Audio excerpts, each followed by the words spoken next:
Olá, meu nome é José Carlos Francisco, eu sou desembargador federal no Tribunal Regional Federal da Terceira Região, também sou professor do programa de mestrado e doutorado da Faculdade de Direito da Universidade Mackenzie. Inicialmente, quero agradecer o convite feito pela doutora Terezinha Caserta, diretora da escola, ex-presidente do TRF3. É um grande privilégio me dirigir a vocês por um convite da doutora Terezinha, a quem também cumprimento pelo trabalho realizado na EMAG, incluindo esse projeto, Conexões, que integra o espaço #EMAG Conecta. O tema que separei para falar a vocês é o constitucionalismo abusivo e o poder judiciário. E eu tenho uma linha de exposição que começa com o conceito e as referências teóricas sobre o constitucionalismo abusivo, passando por suas formas, propósitos, os efeitos relacionados às anocracias ou autocracias, e depois passamos aos instrumentos de proteção, sobretudo a atuação do Poder Judiciário, né, e os riscos, né, que para os membros que compõem a estrutura judiciária, advogados, públicos ou privados, Ministério Público e juiz, os riscos que estão envolvidos nessa atividade. Né? E concluo, mas sempre com uma lógica jurídica, uma lógica pragmática, que é, portanto, calçada em elementos do direito, não de elementos de ciência política ou de sociologia, e, sobretudo, com uma postura que eu me esforço para que não seja ideológica, para que, portanto, não tenha um viés desse ou daquele modo de pensamento, por isso jurídica e técnica, né? E muito menos partidarizada. Começando pelo constitucionalismo abusivo. O que significa isso? Alguns anos atrás, foi publicado um livro que se tornou bastante popular. O título é Como as Democracias Morrem, do Steven Levinsky e do Daniel Ziblatt. E eles mostraram, os autores, que as formas ou fórmulas pelos quais as democracias foram derrubadas, né, essas fórmulas, elas hoje não são apenas aquelas do golpe de Estado, aquela medida abrupta, o colapso com a substituição ilegítima de um grupo por um outro, uma tomada à força.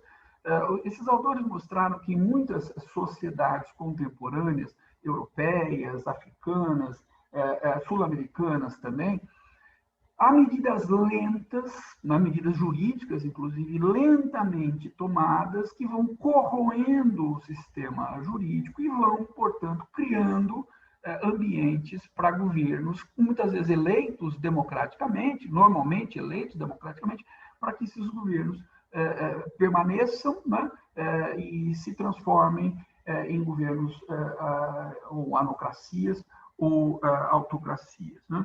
Então, o constitucionalismo abusivo ele aparece como uma das formas pelas quais as democracias contemporâneas vêm sendo minadas, né, por práticas jurídicas que vão corroendo a lógica democrática, as suas garantias e os seus sistemas de proteção. Como se mecanizam essas medidas? Né? São normalmente medidas interpretativas, medidas normativas e algumas também interpretativas, que vão restringindo liberdades, direitos ou garantias fundamentais. São normalmente medidas dissimuladas, diferente do explícito golpe de Estado. Então, os governos eleitos vão abrindo discursos, vão abrindo campanhas, nesse ou naquele sentido, vão aprovando emendas constitucionais, e é justamente a prática constitucional via reforma formal da Constituição por emendas ou até novas constituições integrais, né, que revelam, então, essa nova fórmula dos regimes democráticos serem corroídos. Né? Há duas referências teóricas básicas sobre o constitucionalismo abusivo. Um é do David Landau e o outro Mark Tushnet, que mostram como esses processos se realizam. É importante entender que o constitucionalismo abusivo é uma prática, portanto, jurídica, uma das fórmulas pelas quais as democracias contemporâneas têm ruído, né, têm sido minadas, e elas podem ser adotadas por governos de ideologia de direita ou extrema-direita, de centro, ou de esquerda ou de extrema-esquerda. Então, são práticas que não têm, a bem da verdade, ideologia. O propósito delas, do constitucionalismo abusivo, em regra, né, é que aquele grupo que detém o poder permaneça no poder, ou faça sucessores, enfim, ou se proteja contra alguma grande contaminação, um grande problema que tenham causado em relação à corrupção, em relação a qualquer ordem dessas de ideias. Mas essa lógica, né, de usar instrumentos constitucionais para fazer ruir as proteções, os sistemas de proteção da Constituição e todos os seus valores, primários republicanos, federativos, etc., vão na ordem de ideias que marcam o constitucionalismo abusivo. Essas formas, né, de manifestação, especialmente por emendas, uma nova Constituição, estão muito claras na literatura.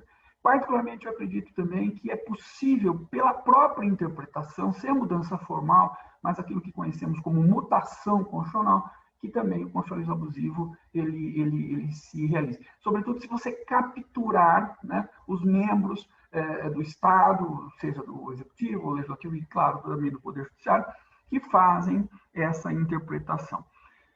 Quais são os efeitos do constitucionalismo abusivo? Bom, você acaba destruindo um sistema normativo, você acaba corroendo também um sistema constitucional. E logo, né, nós temos a falência da Constituição, do Estado de Direito, ou a agonia, né, desses modelos de organização e proteção das sociedades, e a substituição, né, do regime democrático por regimes outros. Um deles é uma palavra também nova, chamada anocracia, que marca o meio caminho entre os regimes democráticos e os regimes autoritários ou autocráticos. E, claro, nas situações extremas, chegamos às autocracias e até a regimes totalitários, né? De todo modo, os instrumentos jurídicos para combater o constitucionalismo abusivo, naturalmente, passam pela atuação das estruturas judiciárias. E quando eu falo de poder judiciário, eu estou pensando em todos os agentes que compõem, né, o seu funcionamento.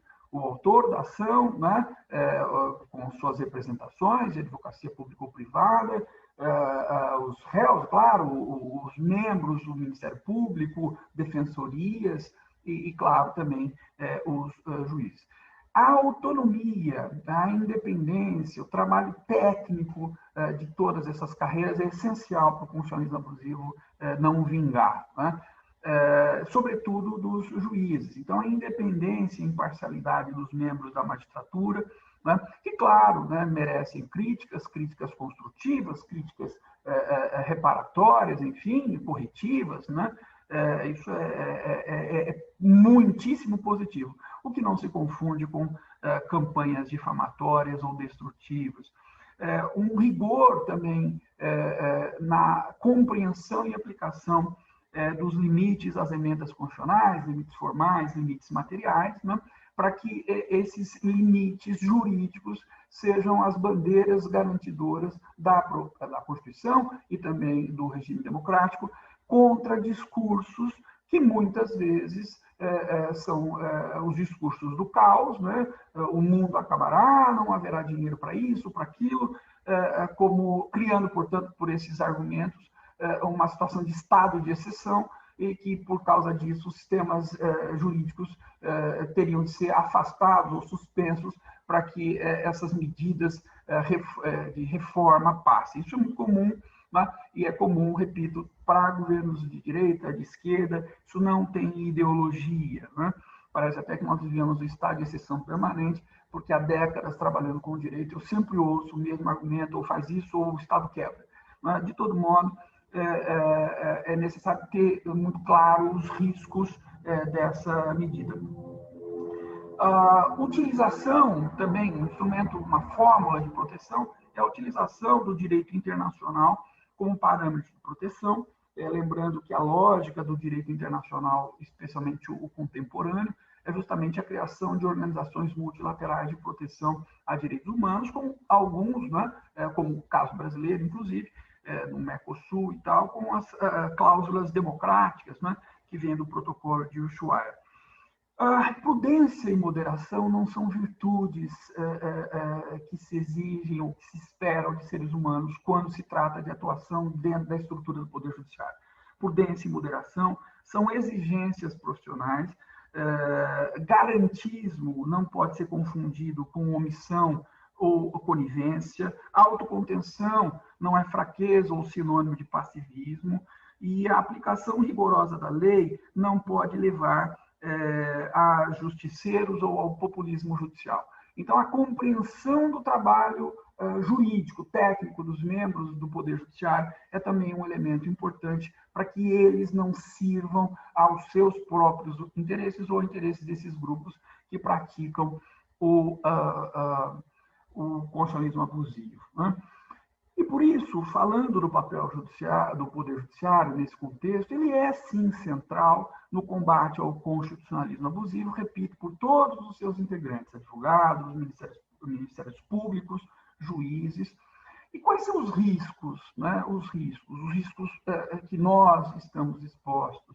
Os riscos são muito conhecidos: o ativismo judicial, aquela disfuncionalidade, o intérprete, o aplicador do direito, o que faz o controle de constitucionalidade, esquecer que o poder legislativo, o poder executivo, tem os seus limites discricionários, e uma vez que ele decide dentro desses limites, não é papel do Poder Judiciário solapar as escolhas legítimas, ainda que de ideologia de direita ou de esquerda. Agora, essa atuação jurídica, né, ela não pode ser ideológica para não levar ao ativismo. Devemos respeitar, né, a Constituição aberta de 88, que permite, portanto, todas as ideologias, é uma Constituição pluralista, né, mas isso não significa, portanto, aceitar para além do limite do próprio sistema, que é o constitucionalismo abusivo. O constitucionalismo abusivo é essa marca, essa linha divisória. Mas como você vai chegar a essa marca? Ela nunca é clara, ela é sempre complexa, ela é sempre nebulosa. Nem sempre. Existem experiências históricas de medidas que levam numa escalada a outras, e é para isso que a gente estuda, para compreender certas sequências, e ainda que elas venham vestidas de forma diferente, para entender quais são os efeitos que o constitucionalismo abusivo pode e tem provocado nas experiências contemporâneas que nós temos presenciado. Conclusões: as anocracias são realidades, o constitucionalismo abusivo é uma realidade, a responsabilidade do Poder Judiciário na proteção do sistema jurídico também é uma realidade. Esses riscos existem em governos de esquerda, de centro, de direita, de todos, portanto, de todas as realidades ou ideologias. O primeiro passo é ter consciência de todas essas realidades e dos nossos compromissos. O segundo passo, né, no meu modo de ver, é cada um assumir o seu papel técnico, não ideológico, dentro das tarefas que cabem a cada um na estrutura do Poder Judiciário. Era isso que eu tinha a dizer a vocês, né? Foi, mais uma vez, repito, um grande privilégio. Saúde a todos, né? Um grande abraço.